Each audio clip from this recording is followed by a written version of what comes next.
Good morning and welcome to Rose Red Homestead. Our oven is preheating and the fan always goes when it preheats. And so that's the noise that's in the background. I'm going to try to talk loud enough that everyone can hear me. Jim and I were just discussing how to pronounce a word. Oh my goodness. One of the three major things that we focus on is food security. It's springtime, and spring for me always means asparagus. I have memories of growing up in Provo, Utah, where my dad was faculty at Brigham Young University, and we lived along an irrigation ditch. And asparagus grew all along that ditch bank. And I loved going asparagus hunting and collecting it for Mother, and she would always fix it, steam it, and it was just so yummy. I don't think I've ever replicated the taste of that asparagus from my childhood. We had an asparagus patch out in our far area that accidentally got tilled over and ruined. And so last year we put in a new one closer to the house, but it's just coming up now on its second year, so we're hardly getting anything. But I was wanting something asparagus, and I got to thinking, well, you know, it's springtime. Frittatas are part of spring, using spring vegetables in an egg mixture. And so that's what we are going to be doing today, but with a twist. Now, I have a favorite asparagus frittata recipe that I use all the time that uses ingredients from the grocery store. We live now in very uncertain times and have for quite some time. And nobody knows what the outcome is going to be or what the future holds. But we are in this channel focusing on being as prepared as possible for whatever comes our way.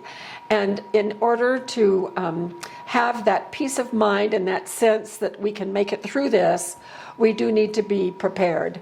And so I thought that I would put together my asparagus frittata recipe, which I will be including below the description of this video, and it will be in the regular things from the grocery store. Today I am going to do it with everything from our food storage shelves. Now, if and when the time comes that we have to live on what we have stored because other things are either very scarce, very expensive, not available, whatever the case may be, we're going to have to make some concessions as we make some of our recipes. I think it is going to be important to have some specialty things that we have ingredients for. I know my sister Cindy and her husband John, who have been on our channel several times, one of their specialty things is Cindy's caramel corn recipe. She has stuff to make caramel corn for in her year's supply. Well, I have things that I can make the asparagus frittata if I need to. So here's my lineup of things from our food storage. So I have a spice. This is smoked paprika, salt and pepper, powdered milk. These are our freeze-dried eggs. We have a number of jars of artichoke hearts. This was featured in a video that we did on the 10 most important pantry items that you can have for good nutrition. This is a pint of our canned asparagus. This was asparagus from our asparagus bed that got ruined. So this is now 4 years old. This is freeze-dried tricolor bell peppers, and this is freeze-dried mozzarella. Now, the things that I have freeze-dried here, we're fortunate enough to have a freeze dryer, but if you don't, these things are available commercially. You can buy them in number 10 cans, far less expensive. Your Parmesan cheese in the front. Yes, I do have. About 4 years ago, we bought a great big package of Parmesan Romano cheese that is grated, and I think we still have about half of it left, so it's lasting a really long time. We keep it in these little squatty jars, and it is refrigerated. Thank you. And then from our garden, we have chives. And we have chives almost year-round, except for the 2 coldest months of the year. We can get chives right from our garden. I also dehydrate chives so that we can have them when the chives aren't up. Oh, there's our oven. So here's what we're going to do. Another thing that I'm using here, which makes 100% home-produced food storage items. This is our ghee. Well, not home produced. I did not produce this, but this is all from our food storage. So I'm going to turn this on. This is a 10-inch. And what you didn't produce was the smoked paprika? I did not produce that. Okay. In the regular recipe, what you would be doing right here is melting this butter in a 10-inch cast iron skillet in order to saute the asparagus and the bell peppers together. All I need it for today is to just melt this ghee and spread it across the frying pan, across the skillet for even distribution. And that's going to be about it right there. So I'm going to turn this off now, and I'm going to move the frying pan here, reconfigure things just a little bit. So as I clear the deck, I'm going to show you this mozzarella cheese I'm reconstituting in this bowl. The peppers I'm reconstituting in this bowl, so I can set these aside. So now what we are going to do is to mix together the egg mixture. So it's going to take 8 eggs. Now with my freeze-dried eggs, or if you have them commercially with yours, it's about 2 tablespoons per egg. So I am going to put a cup of this, which is 8 tablespoons.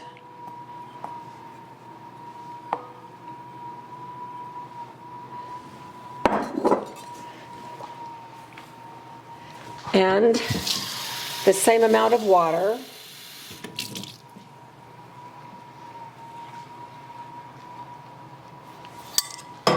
Then I'm going to add the milk, which is 1/4 of a cup of milk. So I'm going to be getting a tablespoon of milk powder and just adding that in here with 1/4 of a cup of water. So there's my milk. And we can get our eggs out of the way. Then we're going to do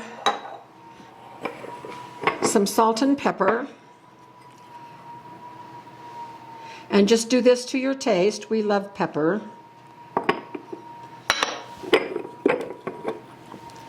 And this is Utah real salt.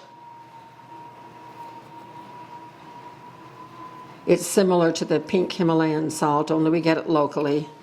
Then I'm going to add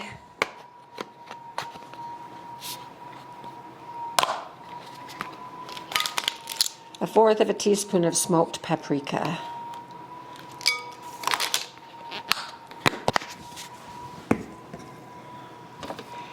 And I'm going to snip in our chives.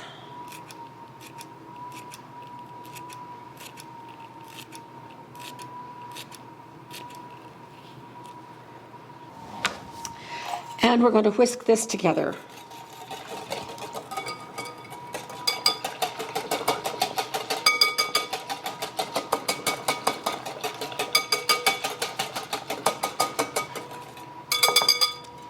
Also, we're going to be putting in 2 tablespoons of this grated Parmesan Romano cheese.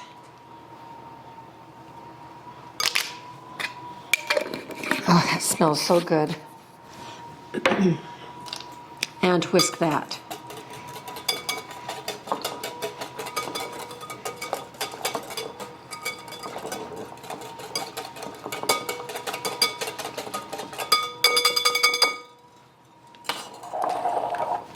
Sticky lid. All good. So I'm going to drain the asparagus.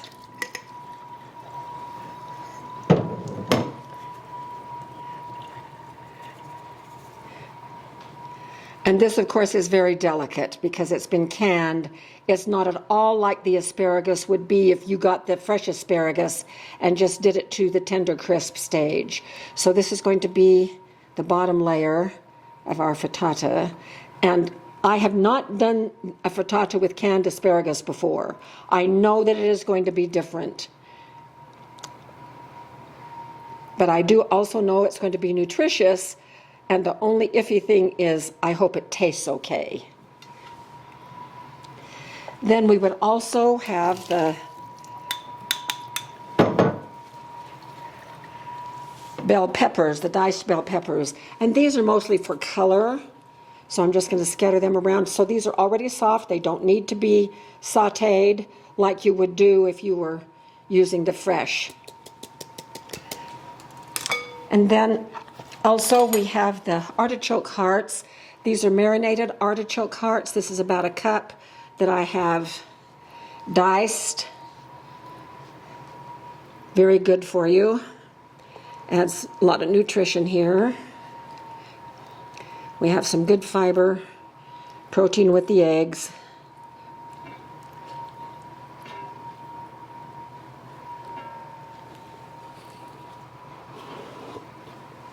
Okay, so there are our solid ingredients right there. So then we're just going to whisk the eggs up one more time.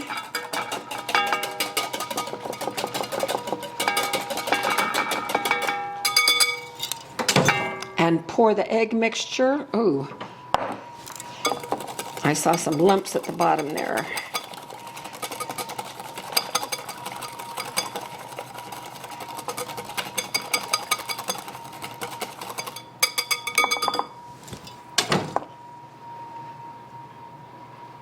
Over the top.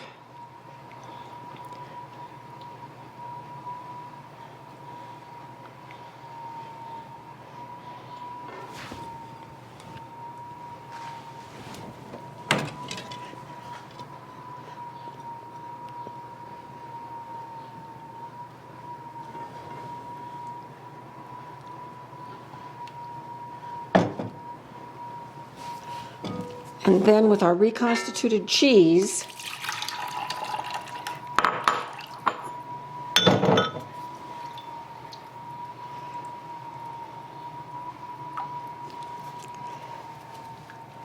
we're just going to sprinkle it over the top. Once some things are reconstituted, they're a little bit more delicate than they were in their original form, and cheese is one of those things. A lot of times I won't reconstitute the cheese, but this time I needed to for this recipe. Okay, there it is.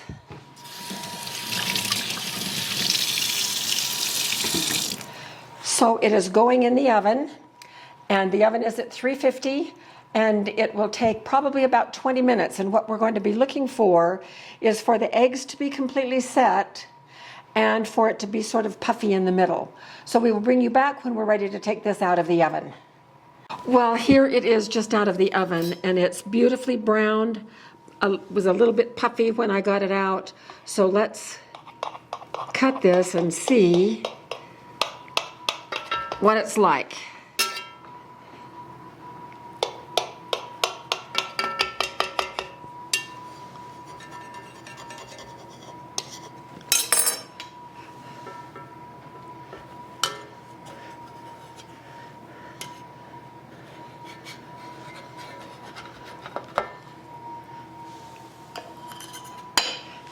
Now we left some behind, but it's completely done, so that's a good thing. Okay, let's take a bite. Jim, you're gonna come have a bite? Yeah, I'll have a bite. So here we go.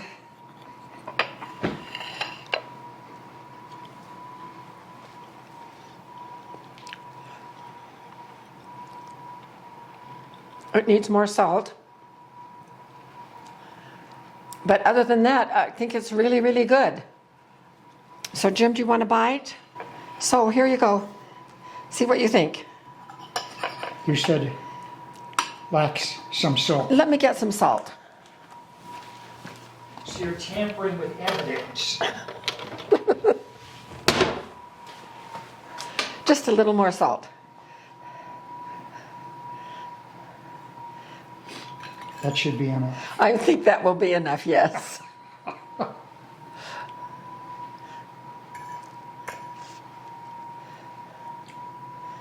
That's nice. I thought so too. That's very nice. Can you taste the asparagus? I can taste the asparagus. I haven't had a piece of asparagus. Good. What about the artichokes? Can you taste The artichoke, yeah. I think it's a lovely combination. and the cheeses, Yeah. and even the eggs. The eggs. The one thing that I would do differently next time doing only just the food storage version is I would use more egg powder. When I use regular eggs, it is about this thick, it's more puffy. So this is quite thin, and I think it's because we use the powdered eggs, but the eggs taste fine. The eggs taste fine. Okay, I think this is a fabulous way to use our food storage. Very, very nice. All right, well, thank you for coming over to taste. Oh, now I'm all blushy. So thank you so much for being with us, my crazy husband. And we appreciate you so very much. And if you try this out, either way, whether you do it food storage way or the regular grocery store way, let us know what you think. Tell us how it turned out for you and if you like it. So thank you, and we will see you very soon for more videos.